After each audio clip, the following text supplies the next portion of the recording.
Então lá, vamos falar da lição de Ezequiel, lá do capítulo 18. Onde, nesse capítulo, ele define e exemplifica com a maior nitidez e detalhamento o conceito de responsabilidade pessoal de cada um. Ou seja, destruindo o mito de que os filhos pagam pela iniquidade dos pais. Um pequeno versículo do capítulo. E veio a mim a palavra do Senhor dizendo: que pensais vós, os que usais desta parábola sobre a terra de Israel, dizendo: os pais comeram uvas verdes e os dentes dos filhos se embotaram? Vivo eu, diz o Senhor Deus, que nunca mais direis esta parábola em Israel.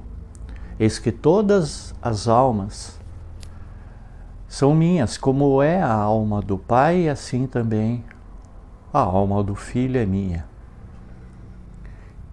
A alma que pecar, essa morrerá. Então se inscreva aqui e vamos lá. Nós vamos ordenar as ideias expostas nesse capítulo 18. Vamos fazer antes um pouco de preparação que nos garanta o entendimento de certas referências a partir de definição de algumas preliminares. Vamos ver que para os antigos viver era o supremo bem, enquanto que morrer, especialmente em pecado, a tragédia irreparável e definitiva. A seita dos saduceus, mais tarde, nem mesmo ela acreditaria na sobrevivência da alma. Para eles, a morte era o fim. Como nós vimos, o prêmio que o Decálogo promete àquele que honra pai e mãe não é um paraíso póstumo, mas uma longa vida sobre a terra, que o Senhor teu Deus te dará. De certa forma, o conceito de que o pecado acarreta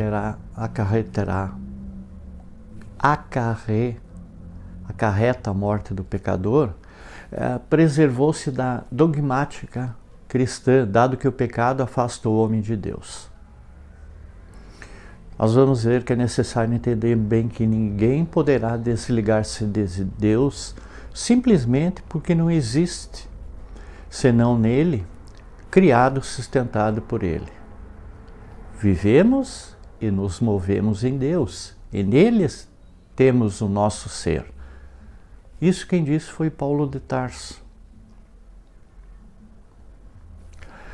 Vamos ver que a linguagem bíblica, porém, ela é rica em simbolismos, que outra coisa não são senão maneiras de expressar verdades ainda transcendentais, de forma que o maior número possível de pessoas ela possa entendê-las. Como dizer, por exemplo, que o erro nos aliena de Deus, senão dizendo que Deus nos vira o rosto, ou que se aparta de nós e nos deixa entregues à nossa sorte, ou nos castiga, ou ele nos priva daqueles bens que mais desejamos. Quando se quer, por exemplo, caracterizar a gravidade do erro cometido por, um exemplo, Adão e Eva, uma evidente alegoria, o autor do Pentateuco, ele declara que a primeira providência de Deus, qual foi? Foi expulsá-los do Éden, onde eles viviam na maior felicidade e inocência. A morte da alma era, pois, a pena máxima. Não que a concepção daqueles povos, a alma fosse perecível, porque os justos iam para o seio de Abraão. e os pecadores para a região de agonias e trevas, que é o Seol. Cada povo ou seita ela tem a sua maneira de figurar esses dois polos opostos da destinação. Ou seja, os bons de um lado e os maus de outro. E a doutrina espírita, ela veio finalmente esclarecer que tanto o céu como o inferno, eles são estados da alma.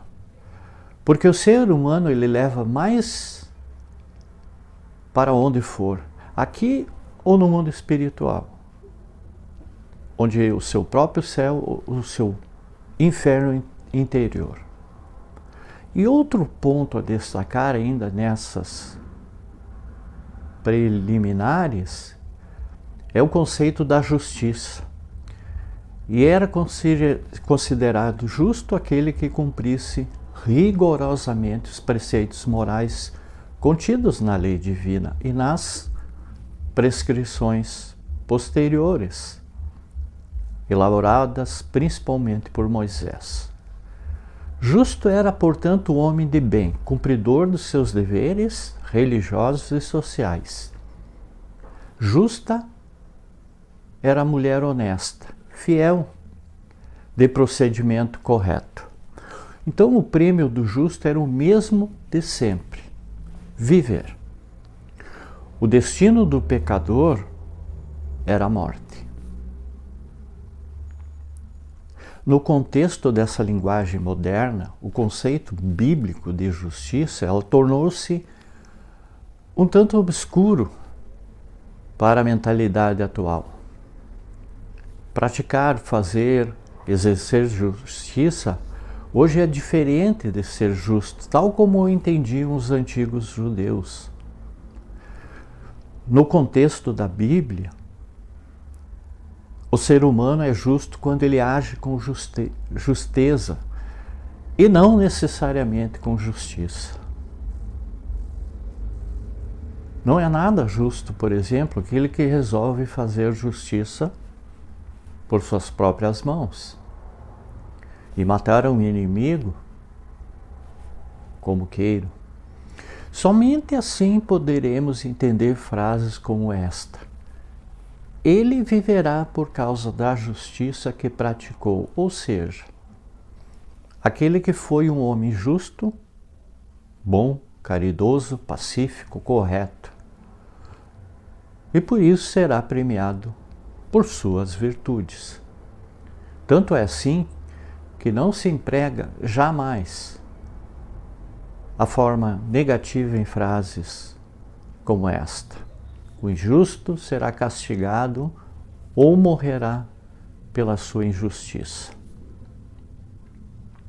E resta um terceiro e importante aspecto: a conceituação do que era considerado bom procedimento e reversamente mau procedimento.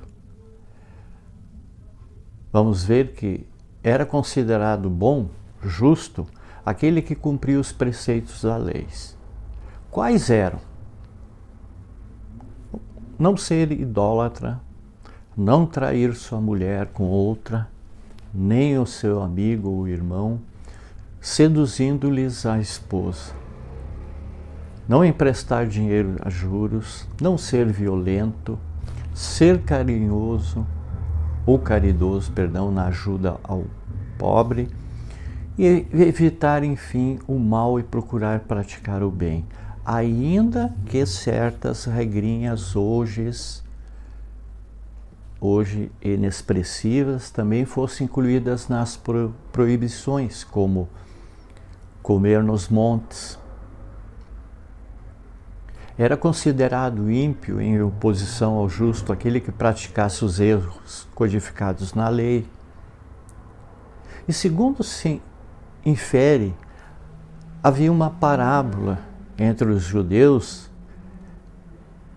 que se convertera em provérbio e que, aliás, continha uma inverdade, que era atribuindo a responsabilidade pelo pecado à alma do inocente e não a do pecador. Então a ideia básica de toda essa longa exposição, portanto, é de que somos julgados segundo os nossos atos. Portanto, ó casa de Israel, vos julgareis cada um conforme os seus caminhos. Prestaram bem atenção? Cada um de acordo com os seus caminhos ou atos, e não pelo que outros tenham feito. Quando ele fala o que comeu uva verde, esse mesmo é que terá seus dentes estragados, não os seus filhos ou netos.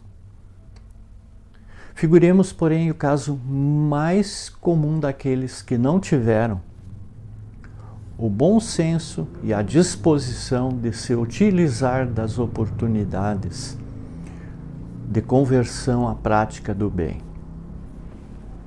Seja porque se comprazem no erro, seja porque depois do esforço sobre-humano para serem bons, eles recaem na prática do mal.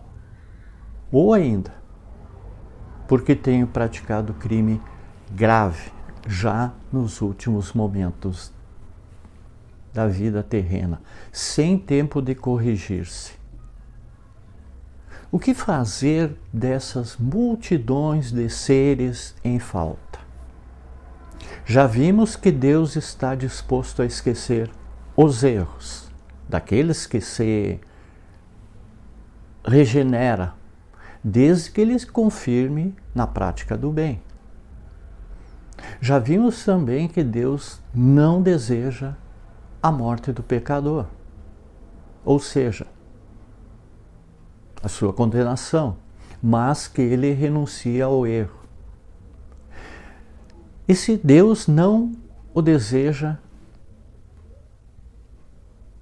hão de ser colocados ao alcance do pecador todos os recursos que ele necessitar para recuperar-se, deixando para sempre de pecar.